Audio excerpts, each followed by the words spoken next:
Hello मेरे प्यारे दोस्तों, तो आप लोग कैसे हो? आई होप कि बहुत ही अच्छे होंगे। आज हम क्लास 10th का सोशल साइंस का टॉपिक लेके आ रहे हैं, जिसमें क्वेश्चन बताने का प्रयास करेंगे आपदा प्रबंधन से। यदि आप इस सीरीज को शुरू से लेकर लास्ट तक देख लेते हैं तो मेरा वादा है आपसे कि एक भी क्वेश्चन आपको आपदा प्रबंधन से नहीं छूटेगा। जितना भी आपदा से क्वेश्चन आते हैं, मैंने सबको इस सीरीज में लेने का प्रयास किया है और बताने का प्रयास किया है। तो चलिए शुरू करते हैं। ठीक है, तो यहाँ पे देख सकते हैं फर्स्ट क्वेश्चन क्या कह रहा है। जो अपना पहला क्वेश्चन जो है, कहता आपदा कितने प्रकार के होते हैं? आपदा कितने प्रकार के होते हैं? हम्म हम्म।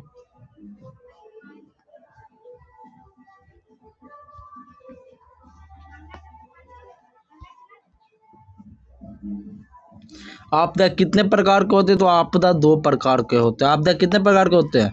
दो प्रकार के होते हैं। अगला क्वेश्चन देखिए,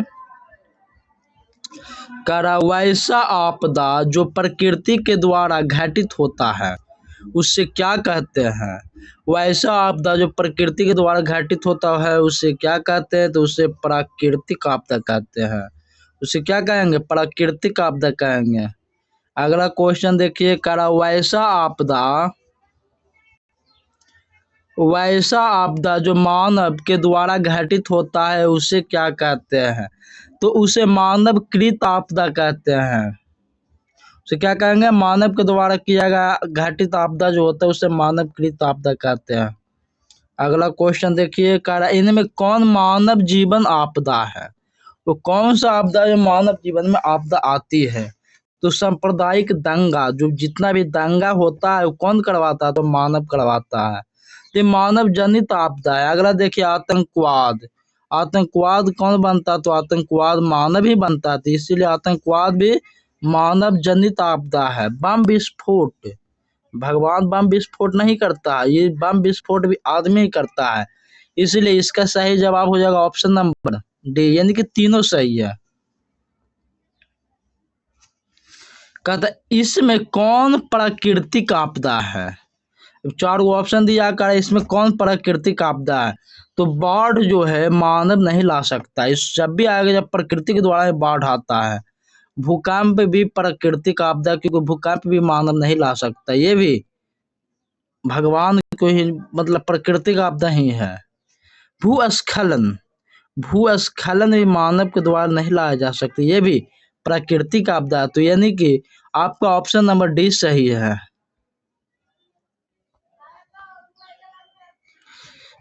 सूखा किस प्रकार का आपदा है? तो सूखा प्राकृतिक आपदा है। सूखा कैसे आपदा है? प्राकृतिक आपदा है। अगला क्वेश्चन देख लेते हैं, 7 नंबर। 7 नंबर का इसमें से कौन सबसे विनाशकारी आपदा है? तो कौन सबसे विनाशकारी आपदा? तो आपदा आपदा होता है, दुख दुख होता है, कोई भी दुख छोटा या फिर भारी नहीं होता, दुख सभी बराबर होता है। तो आपका ऑप्शन देख लीजिए, भूस्खलन। भूस्खलन बहुत कम क्षति करता है। ये सुनामी जो समुद्र में आता है, कितना मतलब विनाश करेगा? समुद्र में आएगा जो बहुत कम विनाश कर पाएगा। बाढ़ आएगा तो बाढ़ से भी बच सकते हैं हम कुछ टाइम के लिए, लेकिन जब भूकंप आएगा बउआ तो भूकंप से नहीं बच सकते हम। इसीलिए सबसे विनाशकारी आपदा कौन सा हो जाएगा? तो भूकंप जो है सबसे विनाशकारी आपदा है।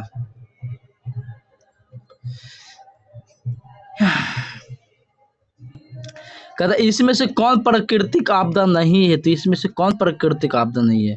सुनामी प्राकृतिक आपदा, बाढ़ प्राकृतिक आपदा, भूकंप प्राकृतिक आपदा। जो आतंकवादी है प्राकृतिक आपदा नहीं है, तो आपका ऑप्शन नंबर सी ये सही हो जाएगा। कौन नहीं बोल रहा है, ये सब गलती हो जाएगा। आतंकवादी है जो प्राकृतिक आपदा नहीं है। कह रहा सुनामी क्या है? सुनामी एक ज्वालामुखी पहाड़ है। नहीं। वर्षा ऋतु में नदियों में बाढ़ आना उसको सुनामी कहते हैं? नहीं। सूर्य के भीषण गर्मी को सुनामी कहते हैं? नहीं। तो विनाशकारी समुद्र लहर, जो समुद्र में लहर चलता है उसी को सुनामी कहा जाता है। तो आपका ऑप्शन नंबर डी सही हो जाएगा। सुनामी किस भाषा का शब्द है? सुनामी किस भाषा का शब्द है? हिंदी नहीं है, अंग्रेजी नहीं है, अरबी नहीं है। तो सुनामी जापानी भाषा का शब्द, किस भाषा का शब्द है? जापानी। महासागर के तल, एक मिनट रुक जाइए आप लोग। कहता महासागर के तले में होने वाला भूकंप किस नाम से जाना जाता है? महासागर के जो अंदरी तल में जो कंपन होता है उसे किस नाम से जाना जाता है? तो सुनामी। महासागर समुद्र में जो कंपन होता है उसी को बोला जाता है सुनामी। सुनामी किस स्थान पे आता है? तो समुद्र में आता है। स्थल पे आएगा? कभी नहीं। आसमान में आएगा? कभी नहीं। लेकिन समुद्र में सुनामी आता है। सुनामी से समुद्र याद करने का ट्रिक। कारण सूखे के लिए जिम्मेवार कारक कौन है? तो सूखा के लिए, सूखा किसके कारण होगा? भूकंप के लिए मतलब सूखा आएगा, ज्वालामुखी से सुखाड़ आता है, बाढ़ से सुखाड़ आता है। बाढ़ से तो सुखाड़ आए नहीं करता। वर्षा की कमी होगा तो सुखाड़ के उत्पन्न पैदा हो जाता है। निम्न में कौन सा राज्य सूखे से सर्वाधिक ग्रस्त है?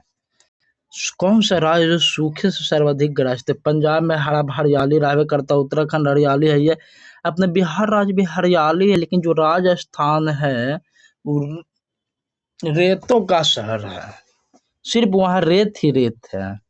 इसीलिए सूखे में सर्वाधिक कहाँ ग्रस्त रहता है? राजस्थान में। वहाँ पे कोई चीज का फसल वगैरह नहीं होता राजस्थान में। कहते कृषि सुखाड़ क्यों होता है? कृषि सुखाड़ क्यों होता है? मिट्टी के नमी के कारण? कदापि नहीं। मिट्टी के क्षय के अभाव में? कभी नहीं। मिट्टी के लवणता के कारण सूखा होता? नहीं। जल के अभाव में जो कृषि सुखाड़ होता है।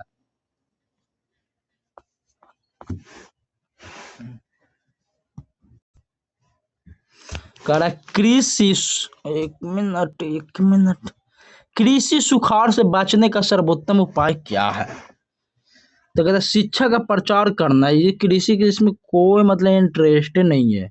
जल संसाधनों का विकास करना, ये हो सकता है। जल संसाधनों का विकास हो सकता है। तालाबों को जलापूर्ति करना। तालाब से हमको क्या लेना देना कृषि के लिए? नदियों के मार्ग को बदलकर उसे सूखाग्रस्त क्षेत्र में लाना।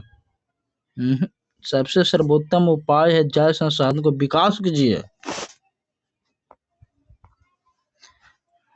कहता बाढ़ से सबसे अधिक हानि किसे होती है? तो बाढ़ से सबसे अधिक हानि किसे होती है? फसल को, जी हाँ।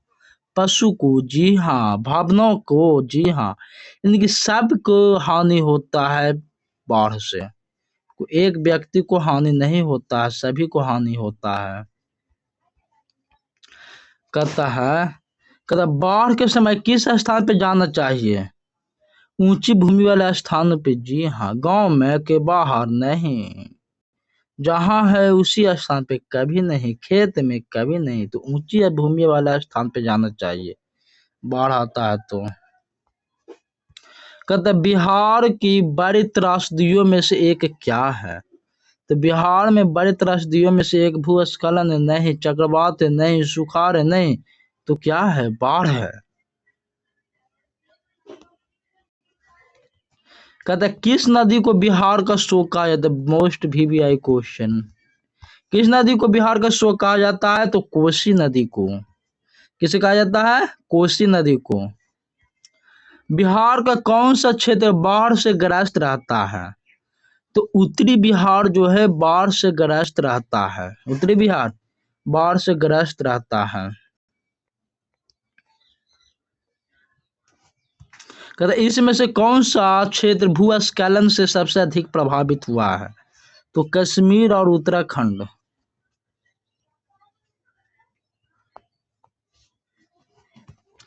भूकंप की तीव्रता किस यंत्र से मापी जाती है? तो रिक्टर स्केल से। भूकंप की तीव्रता किस यंत्र से मापा जाता है? रिक्टर स्केल से।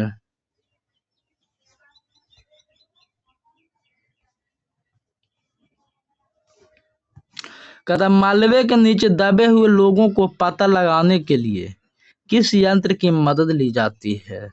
तो इंफ्रारेड कैमरा का मलबे के नीचे दबे हुए लोगों को पता लगाने के लिए इंफ्रारेड कैमरा का प्रयोग किया जाता है। निम्न में कौन भूकंप का सर्वाधिक संवेदनशील नगर है? तो देहरादून। भूपटल के नीचे का वह स्थान जहां भूकंप का जन्म होता है उसे क्या कहते हैं? जहां से भूकंप का जन्म होता है उसे भूकंप केंद्र कहते हैं।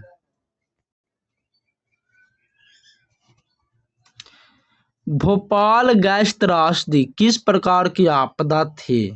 तो मानव जनित आपदा।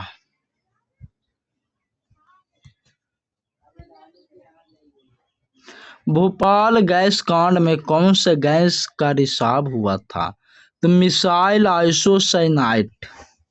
भोपाल गैस कांड में मिथाइल आइसोसाइनाइट गैस का रिसाव हुआ था। भाखड़ा नांगल परियोजना किस नदी पर स्थित है? तो सतलज नदी पर। किस नदी पर? सतलज।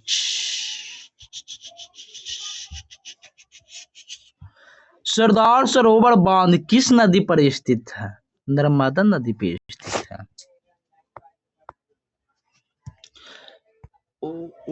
सुनामी किस प्रकार का सुनामी का प्रमुख कारण क्या है? तो समुद्र में भूकंप का आना सुनामी का प्रमुख कारण है। बिहार में सर्वाधिक भूकंप कब आया था? तो 1934 में बिहार में सर्वाधिक भूकंप आया था। भूकंप केंद्र के ऊर्ध्वाधर पृथ्वी पर किस केंद्र को क्या कहा जाता है? भूकंप केंद्र को ऊर्ध्वाधर पृथ्वी पर स्थित केंद्र को क्या कहते हैं? तो अधिकेंद्र कहते हैं। क्या कहते हैं? अधिकेंद्र कहते हैं। नदियों में बाढ़ आने का प्रमुख कारण क्या है? तो जल की अधिकता। जल ज्यादा होगा तो नदी में बाढ़ आएगी करेगा। कुशहा कुशहा कुशहा कुशहा तटबांध किस नदी पर है? तो कोसी नदी पर है।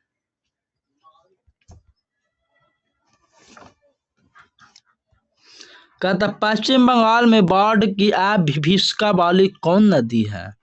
तो दामोदर नदी है। सतलज नदी पर कृत्रिम जलाशय बनाया गया है।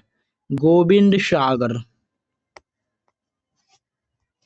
भूकंप से पृथ्वी की सतह पर पहुंचने वाली सबसे पहली तरंग को किस नाम से जाना जाता है?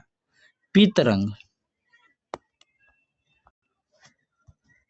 दिसंबर 2004 को विश्व के किस हिस्से में भयंकर सुनामी आया था? तो बंगाल की खाड़ी।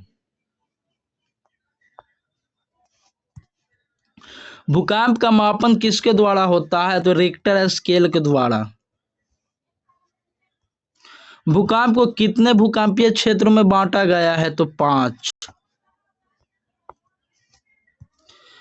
आग से जलने की स्थिति में जले हुए स्थान पे क्या प्राथमिक उपचार करना चाहिए? ठंडा पानी डालना चाहिए।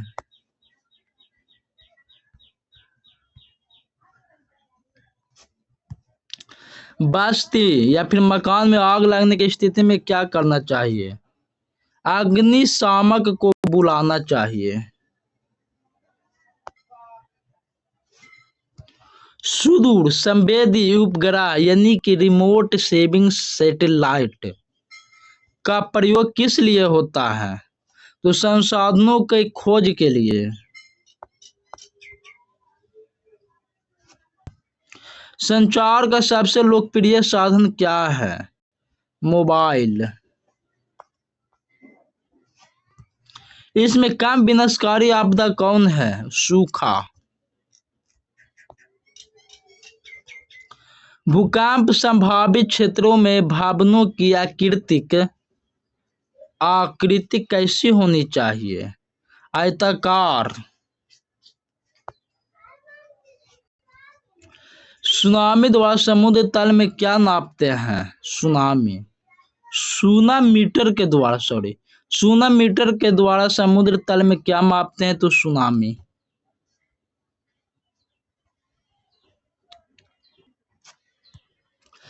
सुनामी प्रभावित क्षेत्रों में मकानों का निर्माण कहाँ करना चाहिए? समुद्र तट से दूर ऊंचाई पर।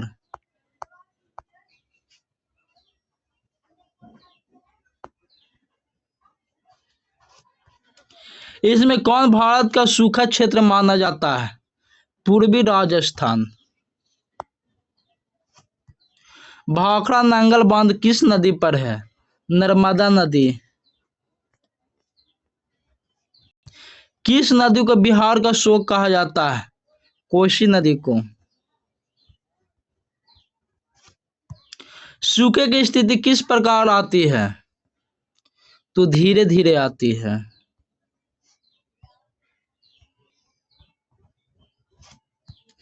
बिहार किस भूकंपीय जोन में आता है? तीसरा। सबसे खतरनाक तरंग कौन है? एल तरंग। सामान्य संचार व्यवस्था के बाधित होने का मुख्य कारण क्या है?